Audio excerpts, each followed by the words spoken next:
Halo kawan-kawan di Vokal Channel. Sekarang kita jumpa lagi di rubrik Warung Kopi gitu ya. Walaupun nggak ada kopinya dan nggak ada warungnya, tapi kita ngobrol intinya. Gitu. Kita kali Ada. ini ngobrol. Aku ada air Oh putih tapi. ada, oke. Ya udah ya. Saya kopinya kopi paste aja. Nah, oke teman-teman, kali ini kita akan ngobrolin Anjay, soal copy paste. Copy paste. Aduh. kita akan ngobrolin soal kalau kemarin kita udah ngobrol soal pilih kerjaan ya. Nah, sekarang kita ngobrol soal tengah-tengahnya nih. Nah, pas kita lagi asik-asik bekerja gitu. Apa yang membuat seseorang itu pindah atau enggak gitu kan? Seringnya kayak gitu ya, orang ragu-ragu mau pindah atau enggak, atau kadang-kadang banyak tawaran gitu kan, kayak Bang Iyo kan pasti ditawarin banyak-banyak ya. Entah Hmm, ditawarin hmm, sama siapa aja nggak tahu ya, hmm, tapi hmm, hmm. tawaran itu suka ada datang, terus kita akan ragu. Atau mungkin juga gara-gara kita agak lama di kerjaan gitu, bosen, capek gitu. Tapi orang akhirnya memilih untuk pindah gitu. Nah, kita mau sharing-sharing aja sebenarnya di sini gitu ya. Ada Yok sama Bang Basar, kita akan cerita sedikit soal pengalaman mereka juga. Dan pengalaman kita semua. Teman-teman juga nanti boleh sharing di komennya, pengalamannya pas pindah kerja kayak gimana, atau memutuskan untuk pindah, atau enggak jadi pindah gitu ya. Pindah kerja kali ini ya, bukan pindah ke lain hati. Kalau pindah ke lain hati itu bahasannya beda lagi. Itu bukan saya hostnya pasti. Oke. Itu Aduh. sih basar anjir. Tunggu Dulu, dulu, Ya. dulu. Ya. Ini hostnya kok kocak banget ya? Oke, kita Aduh. mulai Yok dulu deh. Yok, lu berapa kali pindah kerja sepanjang karir teh? Hmm, Kalau lu berapa? Lumayan banyak pindah kerja. satu, Hah? Satu kali doang? dua, tiga, empat, empat, Empat. Empat kali. empat. Wow, Ya. banyak ya. Boleh boleh ini nggak? Jadi lu pertama kan kalau nggak salah lu magang kan abis itu ya? Lu di Kompas itu ya? Oh ya, ntar. Kalau ngitung gue dapat duit, itu kan SMA ya. Oke. Tapi itu gue masih jalanin sih sampai kerjaan-kerjaan gue selanjutnya. Jadi kalau gue ngitung yang bukan kerjaan itu, masuk Kompas, pindah ke hukum online, pindah ke Eurochamp, pindah ke Diageo. 4 kantor, 3 kali Empat pindah kali. berarti. Oke. Hmm. Wah. Gimana tuh? Boleh cerita dikit nggak? Lu kenapa apa yang membuat lu pindah gitu kan? Di beberapa tempat aja nggak usah semuanya gitu. Nah, kenapa lu harus pindah gitu kan? Atau karena semata-mata karena mungkin karena lu urusannya perut aja gitu kan? Karena dapat duit lebih banyak atau karena apa? Gue bukan motivator ya, yang cari passionmu gitu. Enggak, gue pertimbangan gue ya karena duit, cuy. Jadi mostly semua Oh, gara-gara duit atau karena yang iya lain? ya, Atau... pertimbangan gue karena duit. Tapi memang ada satu waktu itu pindah gue dari hukum online ke Eurochamp itu sebenarnya bukan karena duit. Uh, Kenapa? yang di luar itu karena duit. Waktu gue di Kompas itu gaji gue tuh hampir setara buruh bangunan.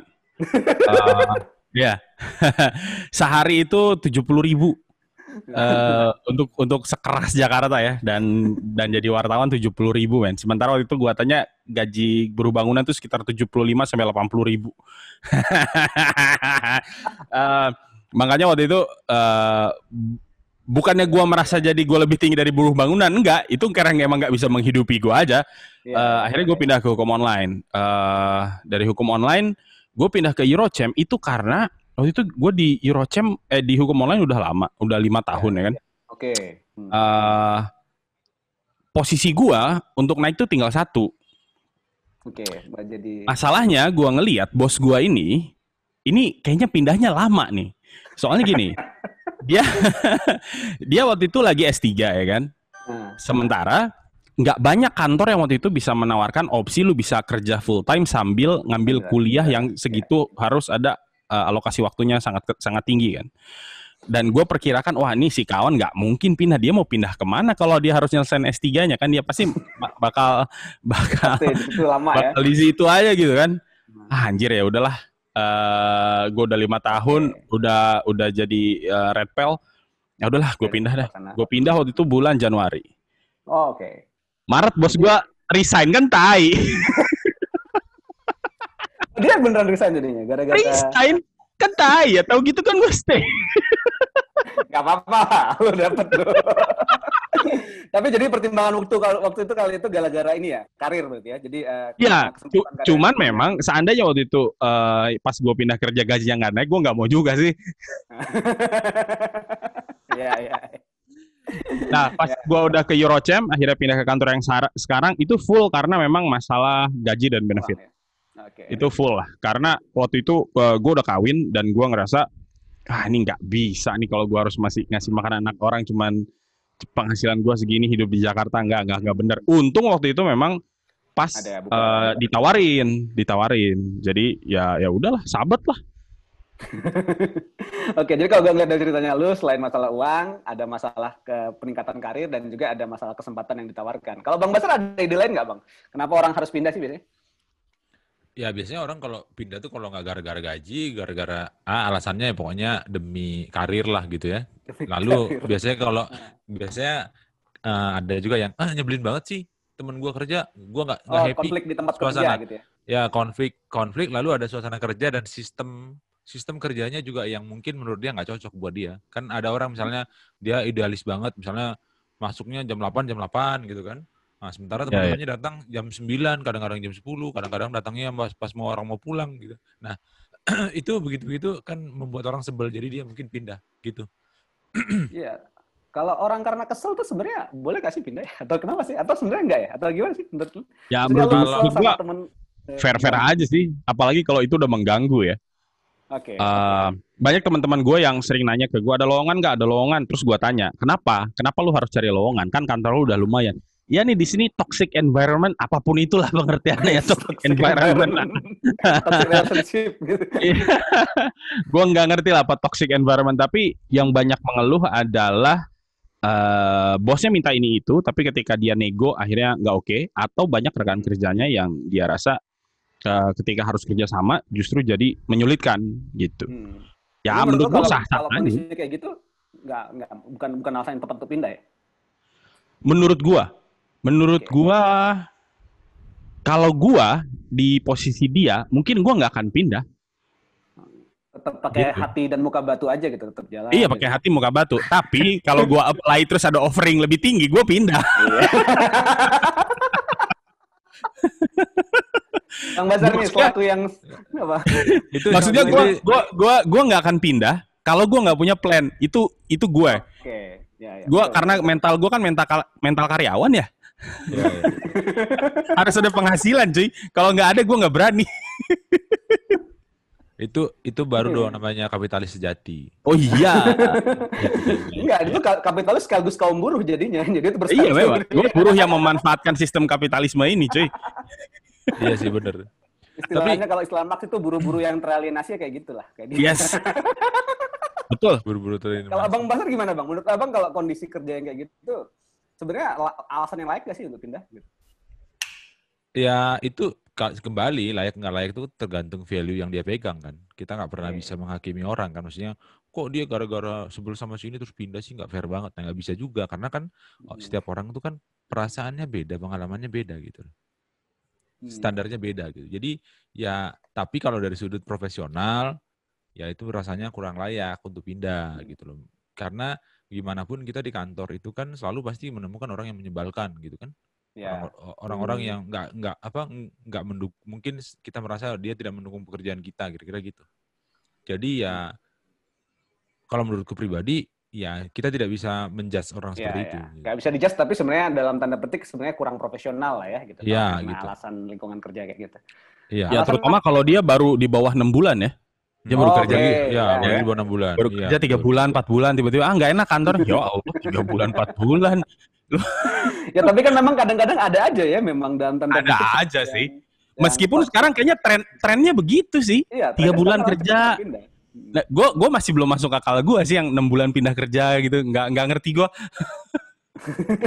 Indikator lu bilang 6 bulan tuh apa emang? Kalau kenapa harus 6 bulan gitu? Menurut gue, lu masuk kantor, pindah kantor ya. Lu beradaptasi itu di angka 3 sampai 6 bulan.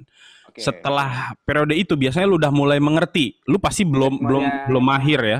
Tapi lu udah paham sistemnya, lu harus ngubungin siapa, lu udah tahu targetnya apa, kerjaannya apa tuh biasanya sudah mengerti. Belum tentu bisa achieve tapi paling tidak udah ngerti.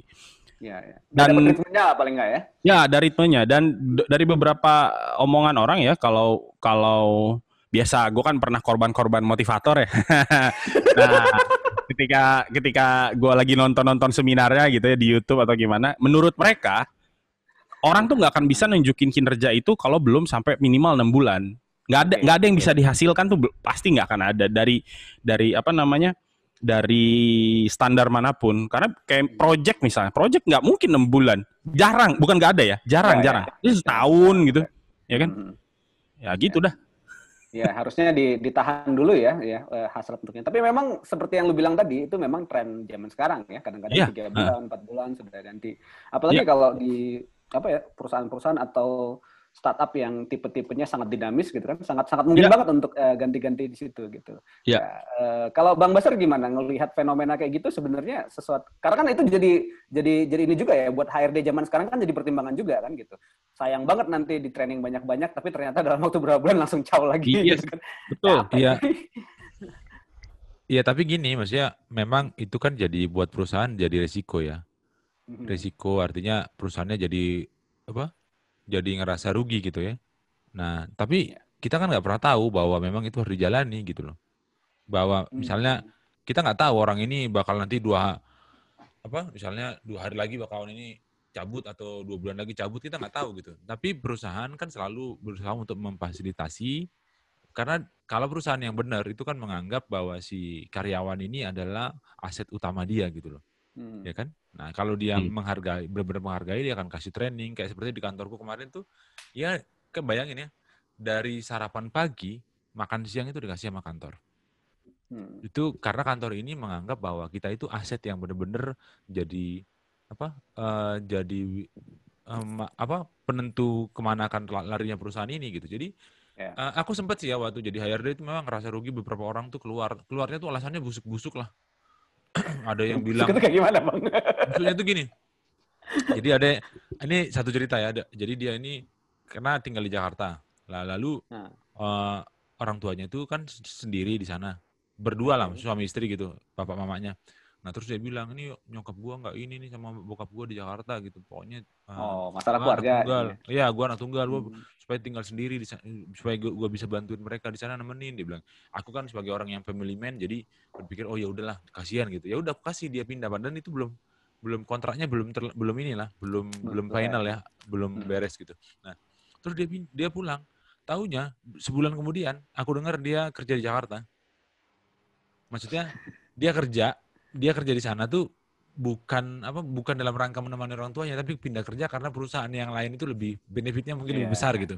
Nah, kan lebih suka kita, kalau misalnya kayak aku lebih suka fair-fairan, artinya di sana perusahaannya lebih ini, ya udah pindah lah nggak apa-apa gitu kan. Nah, kalau soal tadi bahwa dia dikasih training segala macam itu perusahaan merasa rugi, jelas perusahaannya rugi, tapi kan itu tidak etis untuk kita ungkap gitu loh. Ya. Gitulah. Ya sih, tapi memang dalam beberapa kasus teman-teman juga ada ya emang dalam tanda petik sepertinya tidak mendapatkan sesuatu yang dia harapkan ya. Ekspektasinya kan pas dia masuk ini dia dapat sesuatu gitu, tapi ternyata nggak didapetin gitu. Akhirnya dia memilih pindah gitu kan. Itu kan entah passion, entah challenge, entah apalah ya bahasanya gitu ya.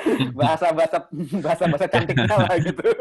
Biasanya itu janji manis rekruter tuh kayak begitu tuh, janji manis rekruter.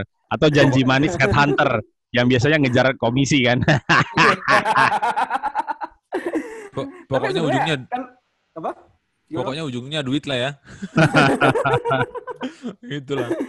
Ya ada mungkin katanya nggak mengembangkan kapasitas gitu ya. Bullshit lah. Menurut gue bullshit lah. Gitu. Tapi ya ini bener nggak sih kadang-kadang memang orang punya ekspektasi tertentu gitu ya, dan bisa jadi memang ekspektasi itu nggak terjadi ya di dunia kerjanya gitu. Nah kalau konteksnya kayak gitu mungkin beberapa nggak tahu orang memang suka challenge kali ya, mau gimana loncat-loncat, apalagi sekarang kan sebenarnya cukup banyak yang ngasih mereka kesempatan ya untuk itu, entah itu kesempatan yang baik atau kesempatan yang kadang-kadang gimana. Aku bilang kalau usia muda mungkin nggak sih pindah-pindah aja lah dulu, sok aja rasain semua gitu. Iya sih, kayaknya kalau lu masih di 20-an ya, asumsi ya. Asumsi lu lulus kuliah, nggak kayak gua sama Basar, lulus kuliah umur 22, 23 gitu. Anjir, lu di tiap obrolan lu notice aja ya, lulus kuliah lambat. Lulus normalnya itu 22, 23, ada mungkin beberapa 21 ya. Di umur-umur itu sih menurut gua nggak apa-apa sih, pindah-pindah. No problem, setahun pindah gitu.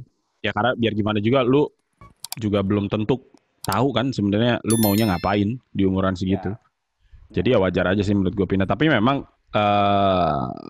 gua waktu recruiter gitu ya, sempat waktu di hukum online, karena gue udah sempat ada proses untuk ngeseleksi siapa pelamarnya, gue sih mempertanyakan kalau orang-orang yang 3 bulan pindah gitu. Kecuali kalau cuma ada satu ya di CV-nya cuma ada satu gitu 3 bulan, oh mungkin memang itu karena faktor kantornya. Tapi ketika berderet itu gue langsung mempertanyakan, gue sih langsung rekomendasi nih nggak usah kita interview karena kecenderungannya banyak yang kayak begitu. Jadi ya nggak akan lah. Nah kalau gue pindah kerja daripada gue mengalami hal-hal kayak gitu, biasanya gue udah riset dulu. Oke, si perusahaan itunya kayak gimana? Ya, perusahaannya kayak gimana. Habis itu gue coba, kan sekarang informasi udah banyak ya. Ada Glassdoor, ada kerja, ada LinkedIn. Yang sebenarnya lu bisa dapat sense-nya lah ya. Si perusahaan yang mau lu lamar itu sebenarnya kerjanya kayak gimana. Turnover-nya tinggi atau enggak. Habis itu cocok nggak sama kerjaannya lu, kan itu sebenarnya udah bisa banyak kita dapat ya sekarang di internet ya. Lu harus ada extra effort lah kalau untuk itu, jangan sekedar main apply aja gitu. Ya kalau enggak ya gitu dah. Masukin ke semua, nggak tahu ntar dipanggil sama yang mana. Iya, nggak tahu sama yang mana kan. Posisi yang mana ya sama yang gimana. Jadi kalau kayak gue sekarang nih ya, kalau gue nyari kerja, gue sekarang udah semakin terfokus biasanya. Jadi gue udah nggak nyari-nyari lowongan-lowongan yang lain. Abis itu gue mau ngelihat cakupan kerjanya sampai sejauh mana, apakah itu bisa gue lakukan atau enggak. Jadi waktu pas gue pindah ke kantor yang sekarang pun, gue langsung tanya ke calon bos gue waktu itu, sekarang jadi bos gue. Calon bos gue nanya, emang yang dikerjain tuh apa aja? Kan biasanya gini ya, kalau ada orang nawarin, lu mau nggak di sini gue? Ayo apply aja. Biasanya ngasih janji-janji manis kan. Kalau gue nggak suka yang janji manis, gue langsung worst case scenario aja. Yang harus gue kerjain apa? Dan role gue sebenarnya kayak gimana. Jadi ya udah dia jelasin, gue pikir ya udahlah, I can bear with that, ya udah gue apply. Gitu aja. Tapi emang itu juga gejala-gejala penuaan kayaknya Yok ya.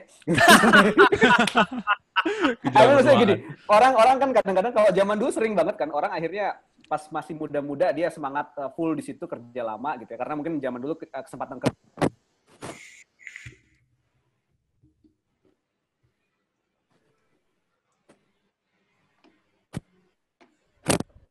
di sana gitu. Oke. Ya, jadi nggak tahu kalau dan mungkin juga beban keluarga dan yang lain-lain juga kan membuat dia lebih safe play ya gitu kan. Aduh kalau gue ntar belum tentu juga ini gitu ya. Itu jadi. Iya. Gue sih kalau sekarang kalau mau pindah gue pasti akan sangat-sangat berhitung matematis ya. Jadi langsung gue bagi gitu. Gajinya setahun jadi berapa, benefitnya apa, ininya apa. Karena biar gimana ketika lu udah punya tanggungan gitu ya, itu yang akan jadi pikiran nomor satu. Karena gue prinsipnya adalah gue kerja untuk keluarga gitu aja. Family man sekali. Iya, serius gue. Tapi aku kalau dari yang Iyo bilang itu, maksudnya dia membahasakannya sebagai memikirkan keluarga gitu ya. Sebenarnya ini lebih ke arah bahwa gini, jadi kalau lu mau pindah kerja, lu harus dapat dulu kerjaannya apa baru lu pindah. Jangan lu belum dapat terus udah pindah gitu loh, udah keluar. Jangan, karena itu ruginya double. Tapi ini bukan ngajari sesuatu yang buruk ya, bukan jadi nanti aji mumpung segala macam, bukan. Tapi lebih bagus prosesnya seperti itu. Jadi supaya mentalnya juga nggak sempat kosong, karena kalau kan mencari kerja kan nggak mudah ya. Jadi ada teman-teman gue yang kenalan yang nggak kayak gitu, Sar. Oh, dia langsung keluar ya? Langsung aja keluar gitu. Terus lu nggak nyari kerjaan? Enggak lah, kita berdoa aja sama Tuhan. Wow, buset. Tapi bisa jadi dapat juga ya. Iman gua nggak segitu deh anjir, iman gua nggak segitu anjir. Tinggi kali ilmunya ya. Oh berarti kayak Sebastian lah dia ya, berdoa aja modalnya. Iya, betul. Astaga. Ya beda ya. Tapi beda, itu dia udah berkeluarga Yok? Udah. Oh, berani ya. Berani cuy. Enggak. Bener berani. Kalau kita kan berpikirnya gini, karena kita tinggal di kota besar. Kalau di kota besar ini kan hidup ini apa-apa semuanya persaingan kan. Kompetisinya ketat gitu. Jadi kalau kita tidak menggunakan perhitungan yang matang, ya kelar lah kita kan, kira-kira gitu kan. Ya. Nah ini yang perlu kita apain juga, ingetin buat adik-adik yang sekarang nanti kalau cari kerja, kalau pindah kerja, dihitung matang-matang dan disiapkan posisi yang pas gitu loh. Ya. Gue sih sampai sekarang ya, mulai dari lulus, gue belum pernah nganggur. Bukan karena gue sombong gue selalu ada kerjaan ya, tapi karena memang gue kayak waktu di Eurocamp ada ya. Ya, jadi kalau waktu kayak di Eurocamp, waktu itu udah berat banget cuy, udah baru berkeluarga kan, gajinya cuma segitu. Wah, gua tahan-tahanin aja dah, nggak usah sok-sokan, nggak usah sok-sokan mau ini itu anjir. Ya udah, kan opsinya cuma dua ya, naikin income atau nurunin pengeluaran kan. Ya udah, nurunin pengeluaran lah daripada gua sotoy kan, sok-sok pindah gitu, tahu-tahu nggak jadi apa-apa. Udah gua tahankan aja deh udah. Oke, tapi ada juga nih yang pindah terus akhirnya itu ngerintis gitu kan. Nah, Bang Basar kan gitu tuh, keluar terus mencoba untuk merintis yang baru. Itu kan beda lagi ya, lagi itu. Itu beda lagi ya. Kemarin juga kita pernah wawancara si Paulus juga gitu kan ya, keluar dari untuk yang baru gitu. Ada semangat seperti itu juga. Itu challenge-nya kayaknya beda ya. Gimana? Itu challenge-nya beda. Kalau itu memang, kalau aku akui ya memang itu lebih berat lah, karena gini. Kalau kita keluar lalu kita membangun sesuatu yang baru, artinya kita yang jadi pimpinan unit usahanya gitu, itu cukup menantang, tapi memang jadi putar kepala kemana-mana. Karena gini, karena kita tidak lagi menerima gaji dari perusahaan kan. Nah kita jadi seberapa gaji yang kita dapat itu istilahnya seberapa kuat kita bekerja, kira-kira gitulah. Kalau kayak di perkebunan di PTPN itu, kalau aku ingat dulu bapakku sering bilang ini BHL, buruh harian lepas. Nah jadi seberapa yang jadi misalnya dia ngangkat sawit misalnya 10 meter itu setiap kali 10 meter dibayarnya 0,01 rupiah. Jadi seberapa banyak dia ngangkat itu, segitulah gajinya hari itu gitu. Nah jadi kalau usaha sendiri ini maksudnya ya risikonya ada, tapi ada plusnya juga gitu loh. Artinya kita jadi lebih bisa mudah untuk lebih mengatur ritme kerja, lalu komunikasi dengan teman-teman yang membutuhkan jasa kita gitu kan. Tapi menurut gue prinsipnya sebenarnya sama sih antara lu pindah kerja sama lu resign terus pengen bikin usaha sendiri. Lu harus ada persiapannya. Plan ya. Plannya harus ada plan ya. Iya. Kayak misalnya kalau kayak waktu itu si Paulus cerita kan, kayaknya dia memutuskan untuk pindah kantor, bikin kantor baru. Ya. Dia bilang dia harus ada klien dulu yang tetap nih. Iya. Baru dia berani pindah. Baru dia berani bikin kantor baru. Kalau enggak mungkin dia juga kayaknya nggak akan berani sih itu. Serem juga ya kalau gitu. Serem juga anjir. Nggak ada apa-apa gitu. Apa anjir. tapi benar, maksudnya gini, kayak tadi kan ada teman dari Toba tuh dia tadi konsultasi gitu, ngajak ngobrol lah ceritanya. Gimana Bang bikin usaha begini-begini karena dia lagi bangun gitu kan. Kita kan sama-sama belajar. Gue juga baru 4 tahun setengah kok. Masih kerja sendiri gitu ya, nggak di perusahaan. Nah, jadi intinya memang harus ada yang short project-nya, ada yang long gitu. Jadi carilah kalau bisa sebelum keluar dari kantor sudah adalah pegangan istilahnya ini bakal ada kontrak panjang nih. Jadi dengan kontrak yang panjang itu kita bisa ngatur untuk kebutuhan sehari-hari juga udah di-cover dari situ. Lalu untuk ngajain tim baru juga udah bisa gitu kan. Nah, tinggal kembanginnya ke sudut mana. Ya benar-benar konsentrasinya gitu. Jadi kalau paling nggak bisa bernafas dulu ya untuk beberapa lama. Gitu. Jadi sama kayak dibilang Siok tadi. Sama kayak pindah kerja. Jadi ketika lu pindah kerja lu harus benar-benar lihat kan status lu apakah kontrak atau langsung pegawai tetap. Habis itu lu harus ngitung, lah katakanlah penghasilannya naik ya. Misalnya katakanlah di kantor lama lu 5 juta, terus di kantor baru lu 7 juta, tapi ternyata rumah lu di Jakarta, kantornya di Serang. Serang kan nggak masuk akal ya. Atau katakanlah kantornya di Tangerang gitu kan ini jauh ya. Jadi kenaikan 2 jutanya nanti pasti nggak akan kerasa. Jadi harus benar-benar harus ada perhitungannya gitu. Jangan sekedar naik gaji nih. Ternyata tapi setelah dihitung-hitung bensinnya, waktu yang kebuang untuk di perjalanan, ongkos biaya hidup karena lu harus berarti jajan di luar pagi siang malam karena nggak sempat makan di rumah. Itu harus benar-benar dihitung sih. Itu dengan cermat sih ya atau itunya. Iya, termasuk ketika lu resign terus untuk bikin usaha sendiri juga harus benar-benar dihitung lah.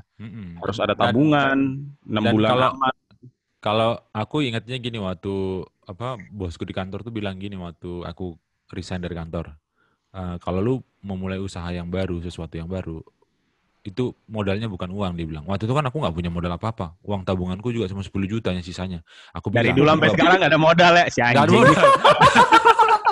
Nah, jadi aku bilang gini, Bang, aku kan nggak punya modal nih. Laptop juga ini kan laptop kantor harus kembalikan.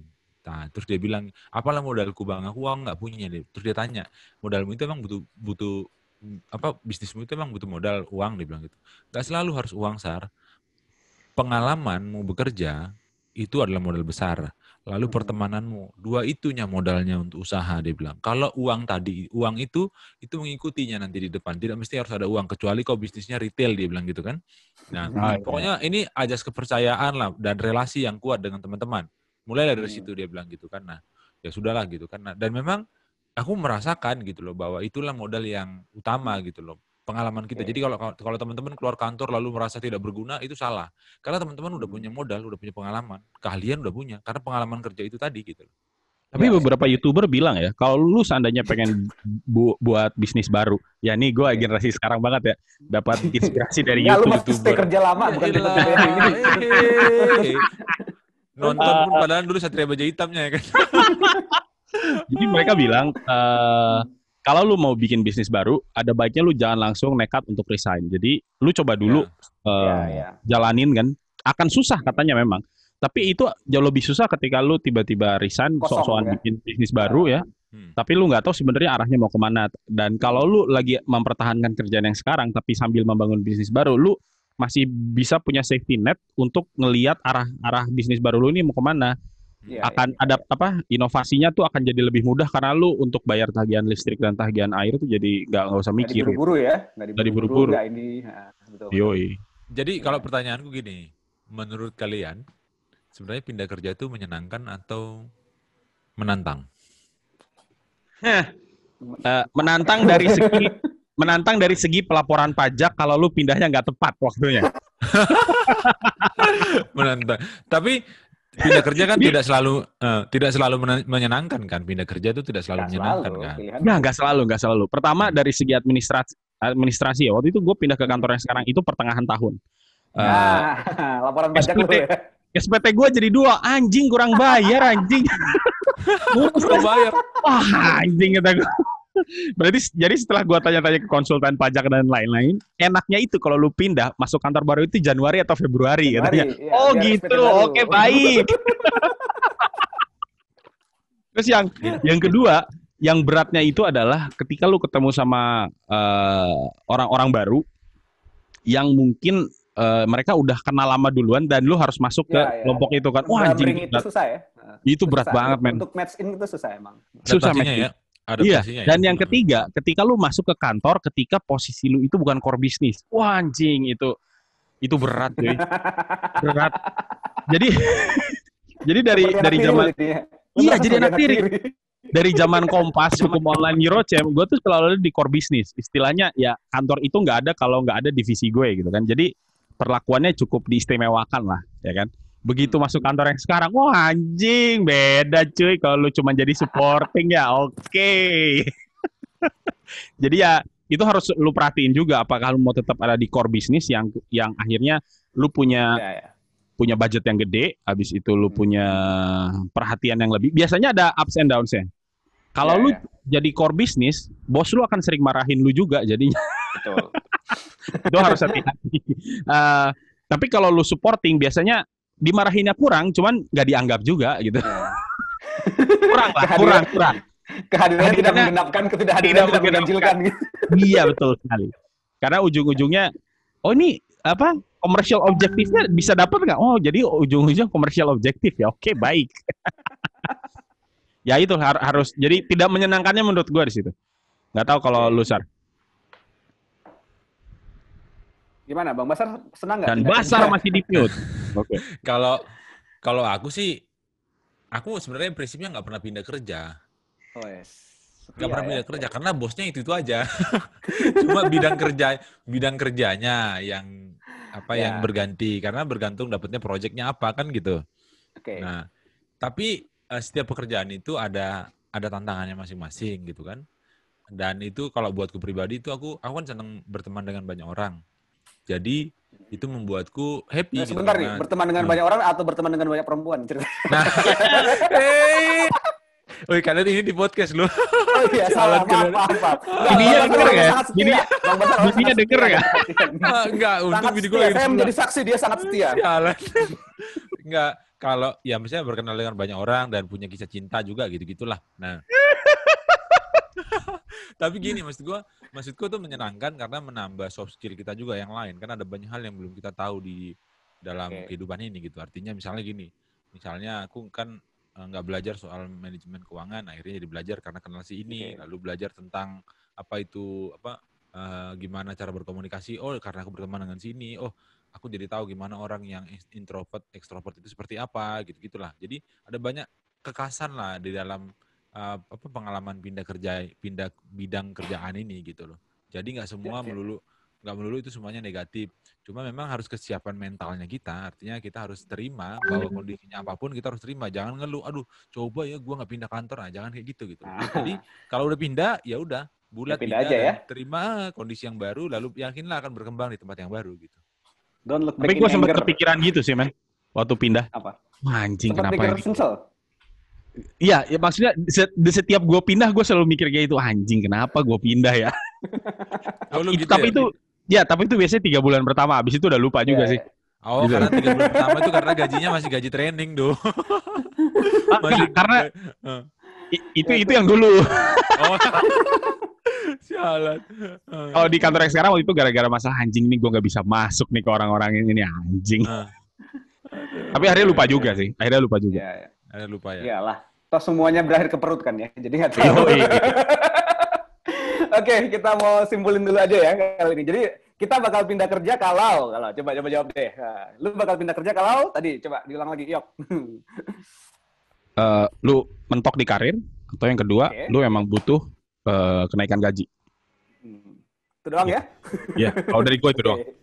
Kalau Bang Masar, kita baiknya pindah kerja kalau karena situasinya udah nggak enak dan merasa punya tantangan yang baru, artinya punya mimpi-mimpi yang baru yang nggak bisa diakomodir oleh tempat dia bekerja gitu. Oke.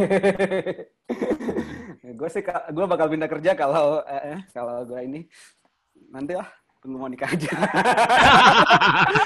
dia yang paling enak ya, masih bebas dia milih-milih ya. Kalau kita kan nggak bisa. Ya. Pokoknya tiap hari mending lah mikirin gimana dapetin uang gitu kan.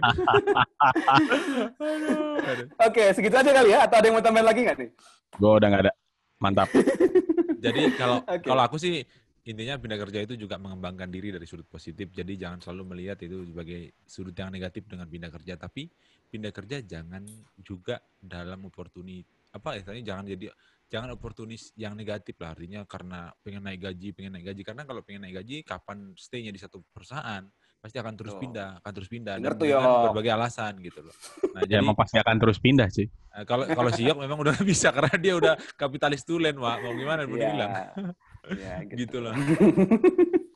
Oke, itu tadi ada dikit tips-tips dari kita, kapan baiknya pindah kerja, terus kenapa kita mesti pindah kerja, gitu juga. Hal-hal yang sebenarnya harusnya jangan kita jadiin alasan untuk pindah kerja, gitu. Jadi buat teman-teman, baik yang sekarang lagi mau mulai nyari kerja dan sudah mulai masuk kerja yang baru, gitu kan, mungkin itu bisa sedikit ngebantu ya. Jadi ngasih gambaran teman-teman tentang dunia kerja, gitu ya. Kalau teman-teman mau pindah kerja ke tempat yang lebih baik atau mau ngerintis hal yang baru, gitu, perlu disiapin plan yang baik, perlu disiapin perencanaan yang baik, gitu.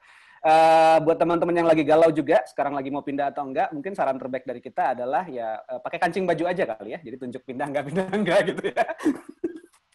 Bisa. Ini hostnya dapat dari mana sih, Yok? Tahu nih. nemu. Ya udah ya.